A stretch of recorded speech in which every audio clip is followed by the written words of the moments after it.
So today we're going to go over the basics of Google Classroom. And my name is Ariana Fluwelling, and I'm one of the staff development specialists here in Riverside Unified School District. We'll also be joined by Steve Kong for helping with some question and answers. And Karen McLaughlin is our other staff development specialist, and she's currently running the elementary webinar right now. So our objectives for today is we're going to go over the benefits of Google Classroom, quick review of the mobile apps, how different ways teachers and students can use it, the Google Classroom Chrome extension, and then we're going to have some time to play. And also, just so you know, each of these are a link. So when you get your hands on the slide deck and you want to go to a specific part to review, you can click on them so that way you can go exactly to the place you need. So the first thing, benefits. Why would I want to use Google Classroom? First, it's a virtual classroom.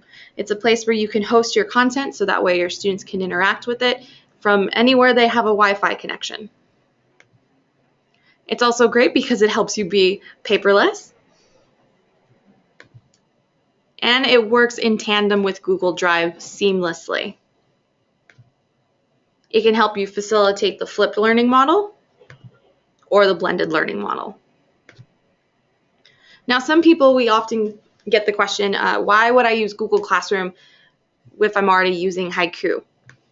And Google Classroom and Haiku actually work really well together because there's things that Haiku can do that Google Classroom can't, and vice versa. So the big emphasis when it comes to Haiku versus Google Classroom is Haiku is a complete LMS. It includes great standards-based grading, it includes discussion boards, parent access, the ability for students to see all of their class information quickly at a glance via their dashboard. But the one thing I personally don't like very much about Haiku is their document collection system. But that's where Google Classroom comes in and works great because Google Classroom is a document management system. You can quickly distribute docs, or slides for that matter, or sheets, and you can quickly collect assignments from students. What's also nice about Google Classroom is it does have a mobile app for on-the-go access, and that also makes working with different apps on students' phones as well as the camera on students' phones and students' devices really convenient. So speaking of mobile apps, number one, it is on iOS, which is your Apple devices, as well as your Android devices. So that way you don't have to worry about a student with a smartphone not being able to use the Google Classroom app.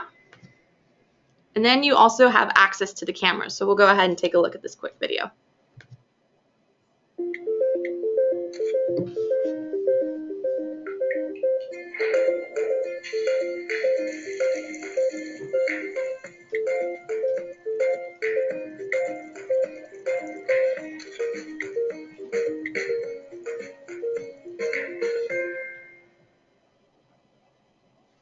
All right, so it shows you a quick example of what students can use. I also think the camera, having access to the camera is great for physical education classes because students could record themselves doing the exercises to make sure that they're doing them properly. And then this is where you can share from other apps to Google Classroom.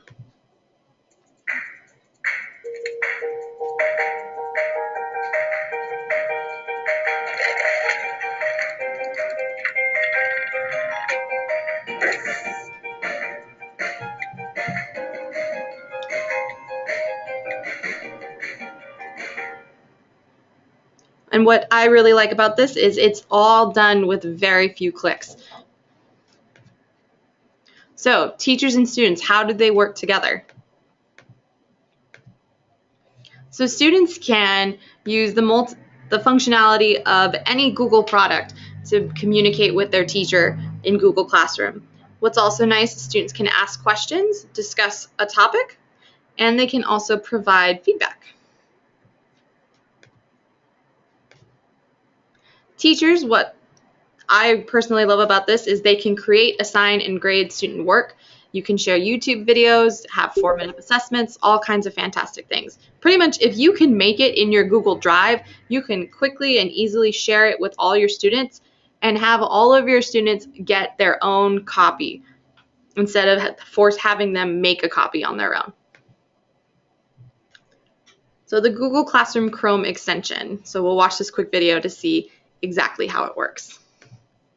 Hi teachers, are you using Google Classroom? If so, there's a new Chrome extension and we're going to go over the features today. Alright, today we're going to go over some tips for the new extension on Google Classroom.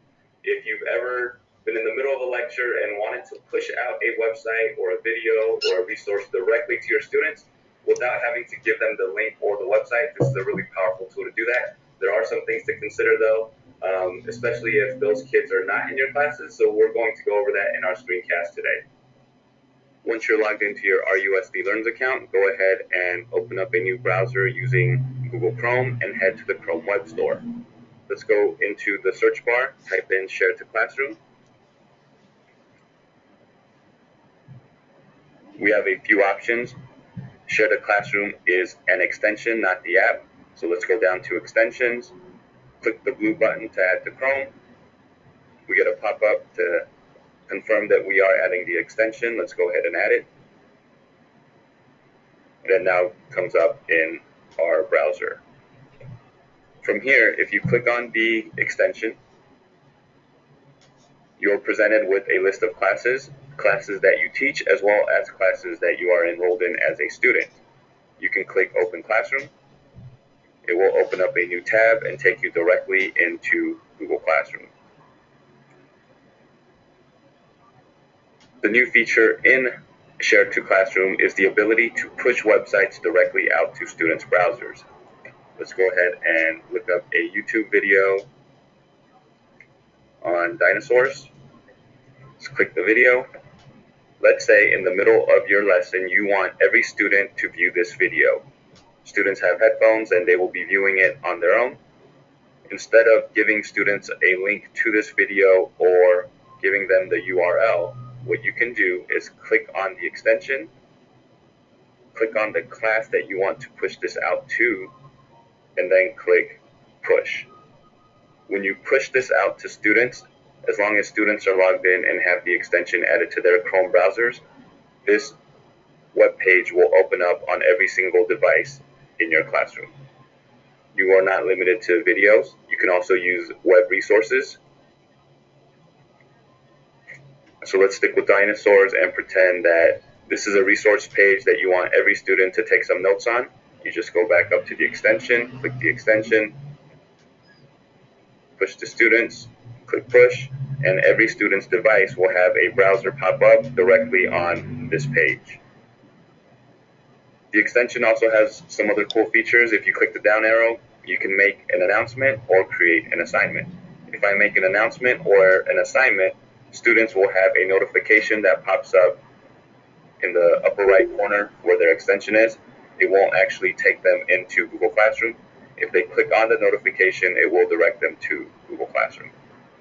One thing to keep in mind when you use this push feature is that it opens up a web page onto every single student's device that's enrolled in that classroom. So you do not want to use this feature when students leave your class. Once students leave your classroom, use the standard Google Classroom app instead of the Push To feature. If you have any questions about Google Classroom or the new extension, please feel free to contact us at Innovation and Learner Engagement.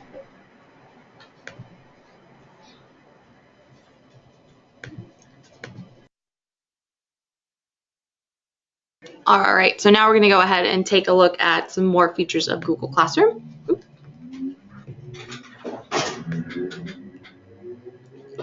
Okay, so we're actually going to skip the part about logging in just because we want to make sure that you get to see the different features. So when you go to Google Classroom, you would see a screen like this. So to be a teacher in a class, you would click on the plus to create your first class. And then it's going to ask you for the class name as well as the section. The section is especially useful if you teach the same class more than once. So then you're going to have the About tab in your classroom. So you have the title, you have an option to do the class description, to put a room number. You also can invite a co-teacher. I used to really like that just because it's nice to be able to invite I wouldn't just invite co-teachers, but I would invite different case carriers.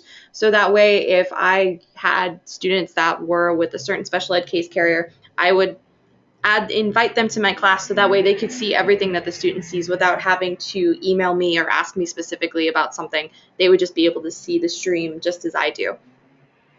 Then you can also add specific materials down at the bottom. Of course, you can make it pretty and add your own theme, which is that right here. You could also upload a photo. And then the last is it's going to tell you what is the Google Drive folder for this class. The Google Drive folder is actually created when you create Google Classroom. And this is the folder that is going to automatically populate with subfolders based on the assignments you create.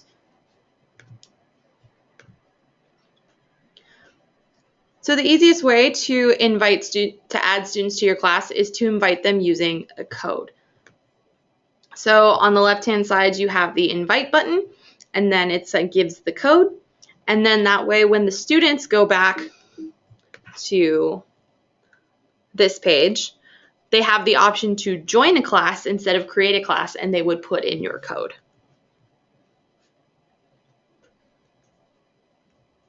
One of the nice things about doing Google Classroom with the class code invite is you could also do a Google Classroom, maybe not just for your students, but if your students are working in partners or doing group work with another class, you could add students from multiple classes to one Google Classroom. Or even if you have an after-school club that you need to distribute documents and things to your students, you could do this as well.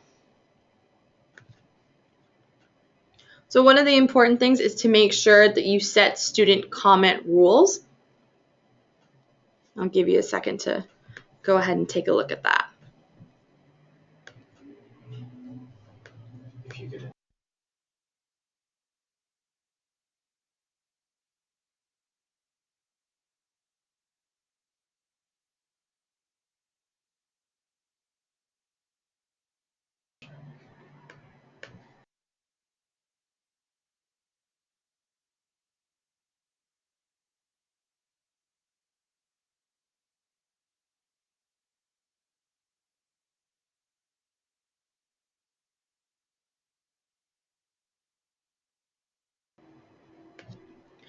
Something else I wanted to show you before I move on too far is after the beginning of the year, if you have a student that transfers in and you need to add just one student, you don't have to go through the process of giving them the code. You can invite, and then you'll be able to invite one specific student.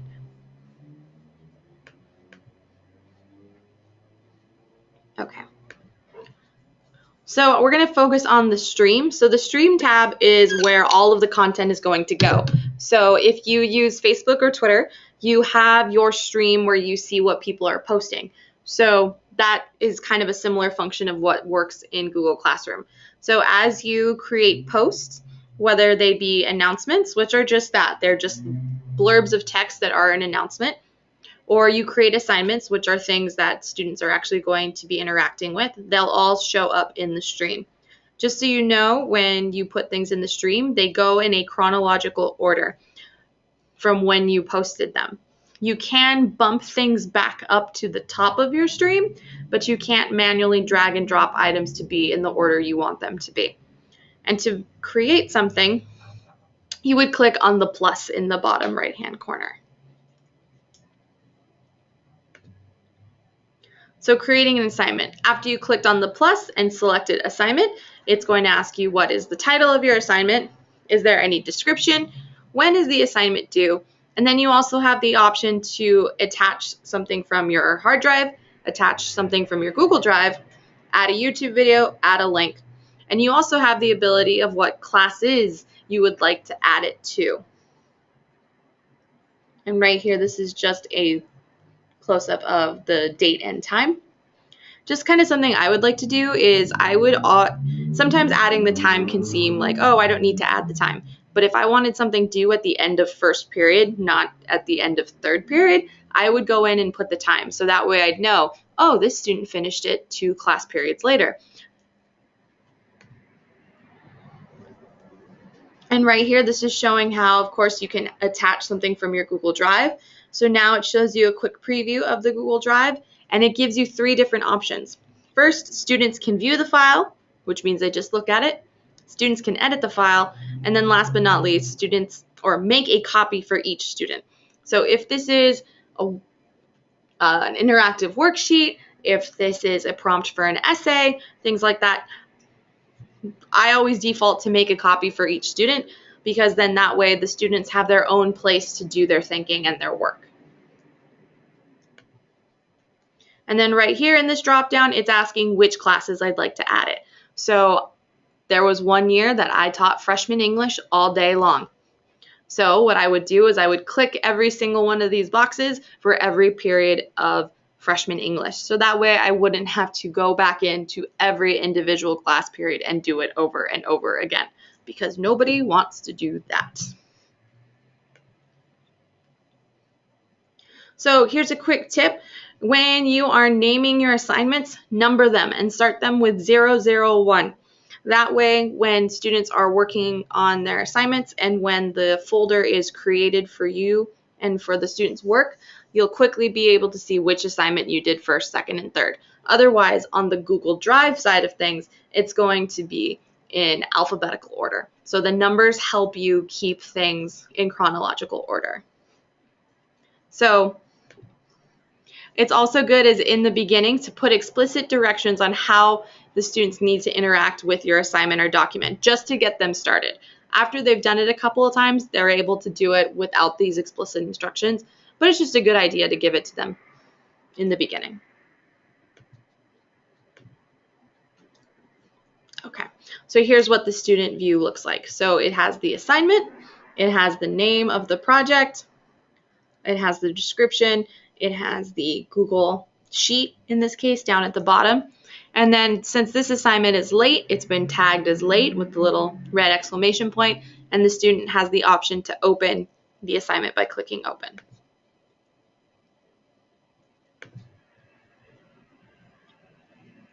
So now when she clicks on open, if you click on create, you have the ability to create any one of these things already associated with that assignment.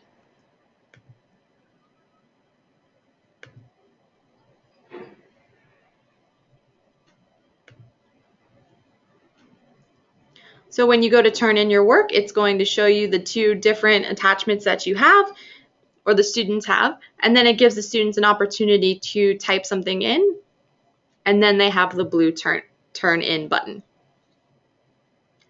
For teachers, you can see student work, so you can kind of check out real quick.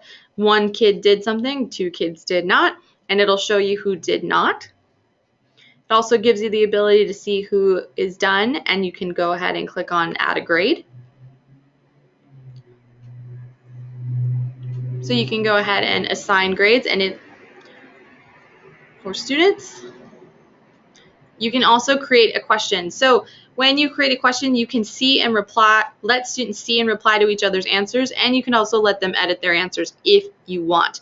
These are both checkboxes, so you can check whatever features you need. And of course, your blue action button is ask. So creating an announcement, pretty much the same as creating an assignment. The only difference is it doesn't have a due date, but it allows you to attach things from your drive, from your hard drive, from YouTube, from a link, as well as post it to multiple classes.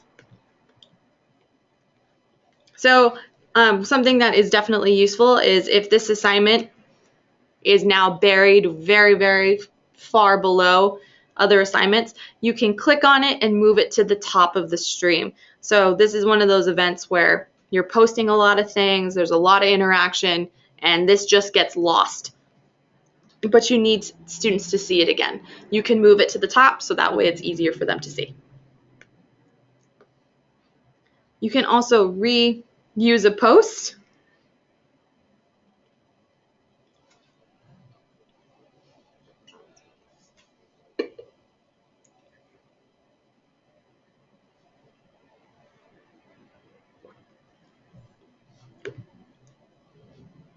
And reusing a post, I think, is definitely useful because sometimes you may not want to move the original post to the top. You may just want to post it a second time.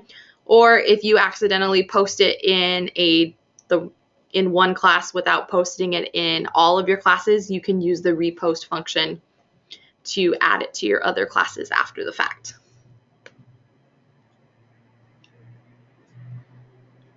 So you can also communicate with students. So under the student tabs, you have actions for different students. So you can remove them from the class if you need to. You can email them or you can mute them. Also, what's an awesome feature that's been added, so when you create a Google Classroom, you'll also have a Google Calendar associated with that classroom now. So to see that, you would click on your Classes tab, which is in the upper left on the home screen, and then you'd click on Calendar, and then you would see the calendar. You can also make this calendar public, so that way parents can subscribe to it and see what their students are working on in your class. And let's take a look at how to do group assignments in Google Classroom. This is David Wolford with the Google Guru. Today I'm going to take a look at showing you how to assign student-led group projects within Google Classroom. This all came about because I had some people asking, I understand how to create individual assignments with a template, but they wanted the students to have more creative control and they wanted to be able to use groups. So this is one way of doing that. From the teacher point of view, it's just like normal. You start off by creating an assignment. I'm going to call it Google Slides. Show me your skills, with the idea that they're just showing me all their editing skills within Google Slides. Give them a due date just like normal. But now you don't attach a template. This is a pretty easy way to go from the teacher point of view. At this point, you're done. So now let's look at it from a student point of view. Let's go ahead and refresh it here. And you will see it pop up like normal. Now, when working with a group, this first part is very important. It doesn't matter whether you have a group of 2 or 200, you only have one student for each group to do this first step. Now with that in mind, you have the one student that you want, click on Google Slides. You'll notice there's nothing there, but they have two options. They can add, which is pulling in a document that they've already created. But in this instance, I want them to create a new document, so I'm going to have them create a slide. And when they do that, you'll see that it pulls it in, and you'll see it just like a template.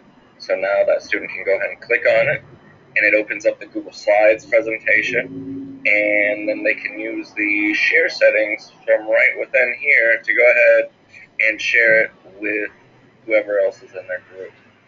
Now, make sure that the students type a little note here in the add note. Here's our assignment, or whatever you want them to put, because then that makes it easier on the other member of the group to find their assignments. So click send. So now that person's job is done as far as sharing. So let's go and look at the other person's point of view from the group. You'll see that when they come into the classroom, they see this, okay? But right now they click on it and there's nothing there. So what this person needs to do is this person needs to go to their mail as one way, and you'll see they have a couple of emails, one from the teacher and one from their group creator. So they would click on that and it's right there, and now they can open it up and they can do what they need to do. It has all the rich editing, collaboration, sharing tools that you see there. Okay.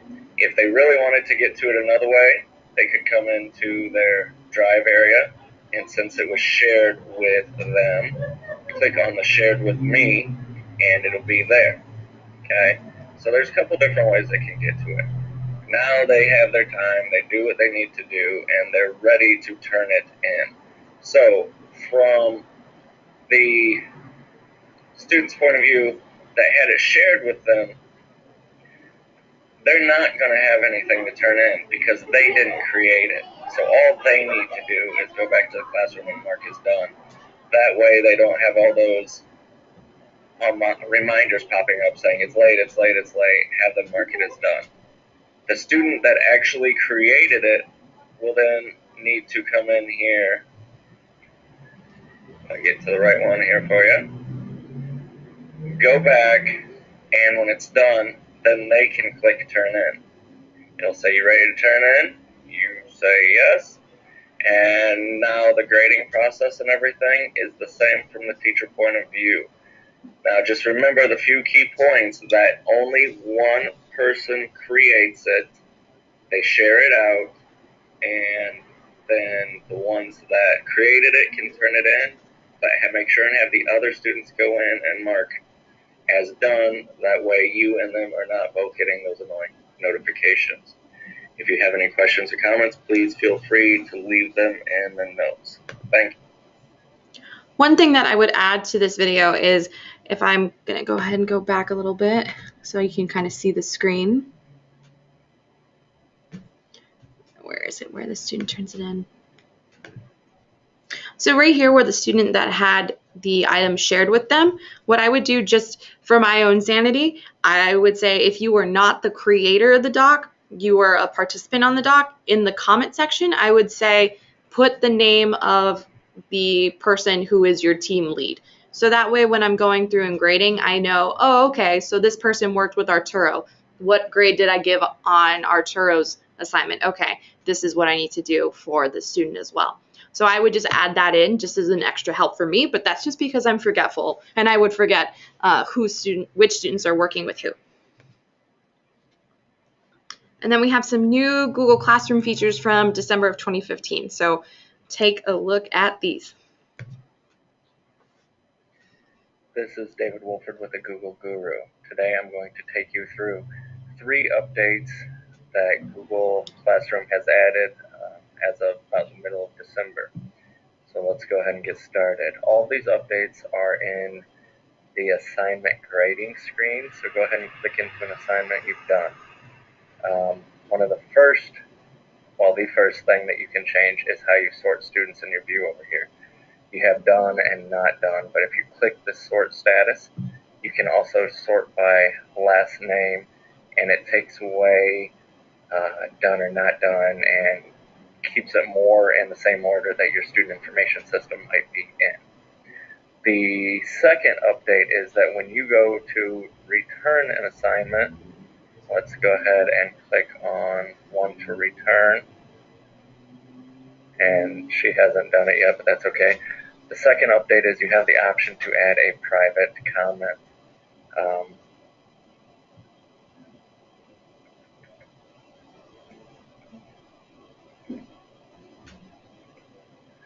Now you do that, when you return it, not only does it return the work, but it sends them this private comment in there, so you can add whatever you need to at this point. And third, and perhaps the biggest update, is how to download the gradebook. We just recently did one that you can download the gradebook through this gear icon in the upper right hand corner into the comma separated value, and then open it, and a couple of different steps, but they eliminated one of those steps for you. You click on the gear icon, and instead of downloading all the grades to CSV, copy all grades to Google Sheets. And when you do that, it will create a Google Sheet that is placed into your drive for you.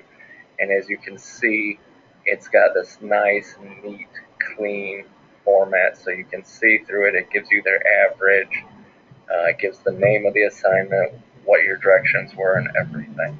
I'm sure that's going to be a very popular feature. If you have any questions, please feel free to leave them in the comments section below. Something else I'd like to point out about that is sometimes, or when I first started using Google Classroom and having a grade book, one thing that was always kind of a question is like, well, you know, how do I input all of these grades into Aries? What do I do? So the way that I chose to do it, and I was a former English teacher, is on my syllabus I said your Google Classroom activities are included in your classwork percentage of your grade. And anything that's collected there will go into that category. So what I would do is I would look at the average. So in this case, these averages aren't too good. They're all about 29%.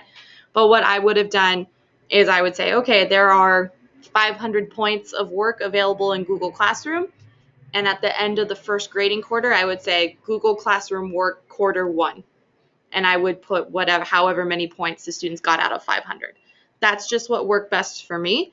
The one exception to that is if I collected an essay or a large group project, I would not include that in the average, and I would list that as its own separate assignment just because of the weight that that assignment carried. But that's just an option. However you choose to do your gradebook is up to you, but I thought I would share that little nugget. And this is one of my favorite things with Google Classroom is adding forms.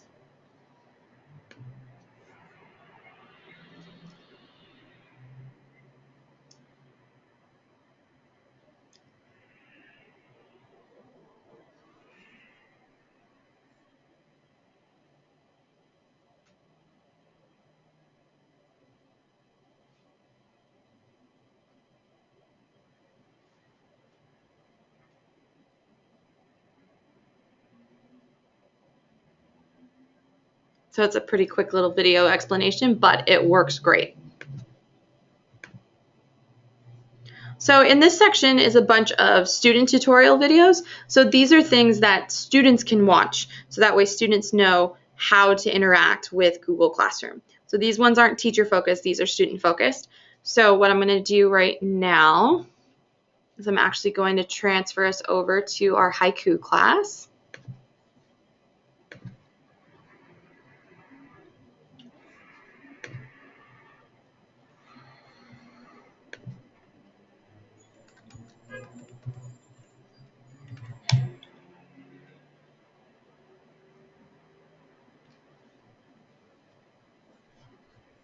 So this is our Google Basics Training and Resources Haiku class. So you should be enrolled in this class.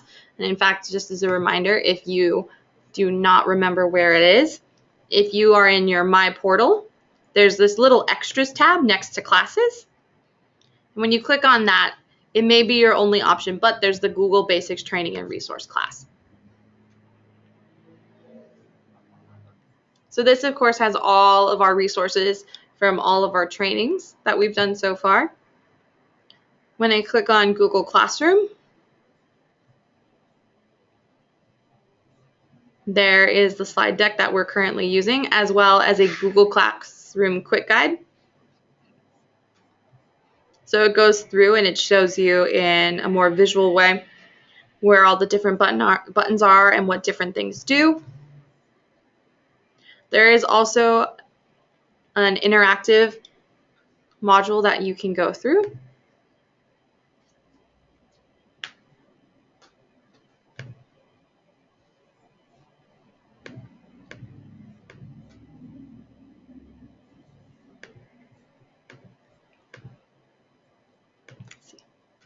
Oh, where's my Haiku class? Oh, whoops. There you go. Let's go back to Haiku. And then, of course, under Google Classroom, it says webinars. And after today, the webinar recording will be posted here. So right now, the webinars are not posted, but they will be once they're done. Then again, there's the Classroom Quick Guide as well as the modules. In fact, there's also an advanced module as well. And then last but not least is we have our Google webinar feedback. So let me go ahead and get that short URL for you.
All right, so that link in red on the screen, that is going to be our short URL for